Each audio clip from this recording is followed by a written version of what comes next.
Hello everyone. Today I will discuss next question CSIR NET December 2018 complex analysis का question है आपका part B का question है question 33 है।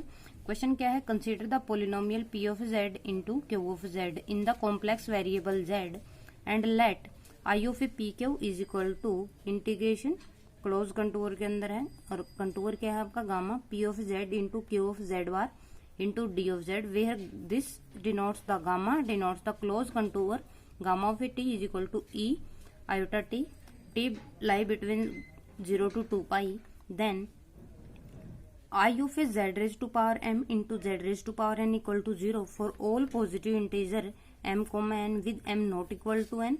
second क्या है z of I of z raised to power m into z raised to power n equal to 2 pi iota for all positive integer I of P comma 1 is equal to 0 for all polynomial P. Fourth option क्या है, I of P comma Q is equal to P of 0 into Q of 0 conjugate for all polynomial P comma Q. ये जो question है आपका वो सब hint आपको question में ही गिवन है। जैसे आपका जो इंटीग्रल है वो कैसे गिवन है, I of P Q is equal to integral over gamma P Z into Q Z conjugate. अब आपके जो ऑप्शन है उसमें देखिए यहाँ I of Z raise to power M into Z raise to power N. अगर आप इसको इसके साथ कंपेयर करोगे दैट मीन्स जो पी है आप उसको क्या ले सकते हो Z raise to power M, जो क्यू है उसको क्या ले सकते हो Z raise to power M, और ये इंटीग्रल आपको इसके इक्वल गिवन है। दैट मीन्स इस वैल्यू को आप क्या कर सकते हो, सोल्व कर सकते हो। ऐसे यहाँ पे भी P Z raise to power M और Q Z raise to power N ले सकते हो। इसमें जब आप लोगे यहाँ पी को पी ही रख दीजिए, क्यू को आप क्या रख दीजिए 1 रख दीजिए। यहाँ पे पी और क्यू को सेम रखिए। तो हर एक ऑप्शन आप यहीं से चेक कर सकते हो, हिंट आपका क्वेश्चन में ही गिवन है। तो फर्स्ट और सेकंड ऑप्शन के लिए जो आपको वैल्यू चेक करनी है पी और क्यू वो दोनों में सेम है, तो ये दोनों आपके इकट्ठे चेक हो जाएंगे क्वेश्चन। जैसे मैं क्या करूंगी, मैं पी को Z raise to power M लूंगी और क्यू को Z raise to power N लूंगी। तो जब मैं पी को Z raise to power M लेती हूँ और जो क्यू है उसको Z raise to power N लेती हूँ, तो जो ये इंटीग्रल है आपका वो क्या बन जाएगा, I of Z raise to power M into Z raise to power N equal to integral over gamma P of Z किसके इक्वल हो जाएगा, Z raise to power M के इक्वल हो जाएगा, और ये क्या हो जाएगा Z N conjugate into D Z. अब जो आपका गामा है वो किसके इक्वल गिवन है, E raise to power iota Z. ये किसके इक्वल होगा आपका जेड के। आप इसका डेरिवेटिव, क्योंकि आपको डी जेड निकालना तो आप इसका डेरिवेटिव निकालोगे तो वो क्या हो जाएगा D Z equal to iota e raise to power iota T into D T.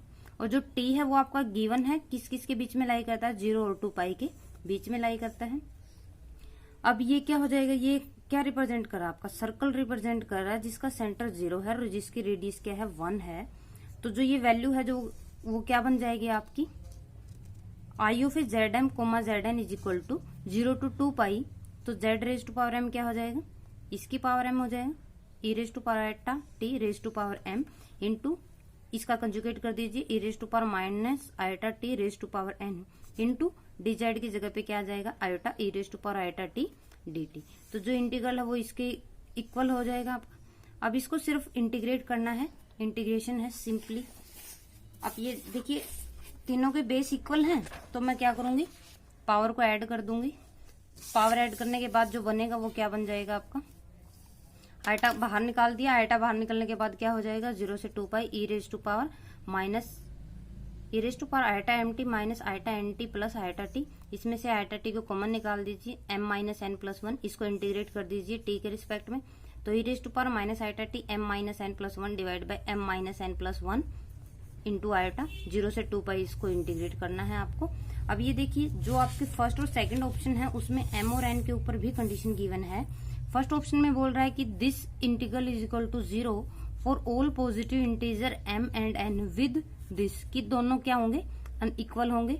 अब मैं यही कंडीशन लेके चलती हूँ कि फर्स्ट ऑप्शन के लिए मैं क्या करती हूँ m और n को अनइक्वल लेके चलती हूँ। अगर m और n अनइक्वल हैं तो ये जब लिमिट पुट करोगे तो ये इसको मैं सेम रखा, जैसे पुट करोगे वैल्यू अपर लिमिट पुट कर दी, माइनस में क्या कर दिया लोअर लिमिट पुट कर दी। m और n आपके अनइक्वल हैं तो ई रेज टू पावर 2 पाई जब यहाँ पे अनइक्वल हैं तो ये आपका क्या नहीं होगा 1 बन जाएगी लिमिट। इसको कैलकुलेशन कर दीजिए, इसकी जो वैल्यू हो वो क्या हो जाएगी आपकी 0 हो जाएगी। ठीक है, जब m और n क्या हो गया आपके अनइक्वल हो गए। लेकिन अगर मैं इक्वल लेती हूँ दोनों में तब भी I of A P Q है जो उसकी वैल्यू क्या हो जाएगी iota e raise to power minus iota T 1, ये जब मैं दोनों को इक्वल लेती हूँ तो ये वैल्यू क्या हो जाएगी आपकी, ये वैल्यू क्या हो जाएगी 0। तो यहाँ पे सिर्फ क्या बचेगा, e⁻−i⁻t इंटू 1 डिवाइड बाई 1 या फिर आयोटा। अब जब आप लिमिट पुट करते हो तो ये वैल्यू भी क्या हो जाएगी आपकी 0 हो जाएगी। तो जब आपके m और n इक्वल आए तब भी जो इंटीग्रल है उसकी वैल्यू क्या आई है आपकी 0 है, और जब अनइक्वल है तब भी आपकी जो इस इंटीग्रल की वैल्यू है वो क्या आई है 0 आई है। अब आप ऑप्शन चेक कीजिए, ये बोल रहा है कि ये जो वैल्यू थी वो 0 होगी विद दिस कि m और n अनइक्वल है तभी ये वैल्यू 0 होगी। बट मैंने जब m और n को इक्वल लिया है तब भी आपकी वैल्यू क्या आई है 0 आई है। अगर दोनों इक्वल हैं तब भी आपकी इस इंटीग्रल की वैल्यू क्या आई है 0 आई है। बट ये बोल रहा है सिर्फ अनइक्वल होंगे तभी वैल्यू क्या आएगी 0 आएगी। दैट मीन्स फर्स्ट क्या हो जाएगा, इनकरेक्ट हो जाएगा। सेकंड में है कि जो ये इंटीग्रल है इसकी वैल्यू 2 पाई आयोटा आई है, ये तो नहीं आई भाई, ये भी क्या हो जाएगा आपका गलत हो जाएगा। अब आपको थर्ड और फोर्थ ऑप्शन चेक करने हैं।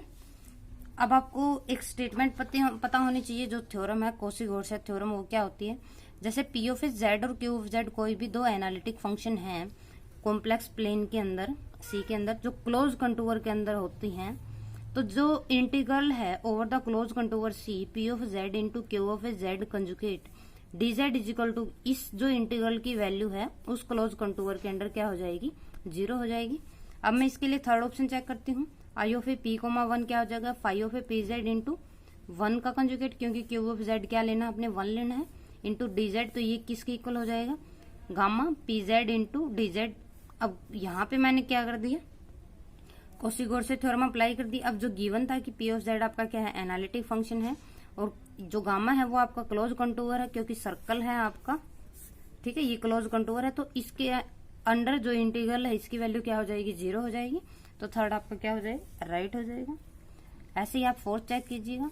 Thank you for watching my video.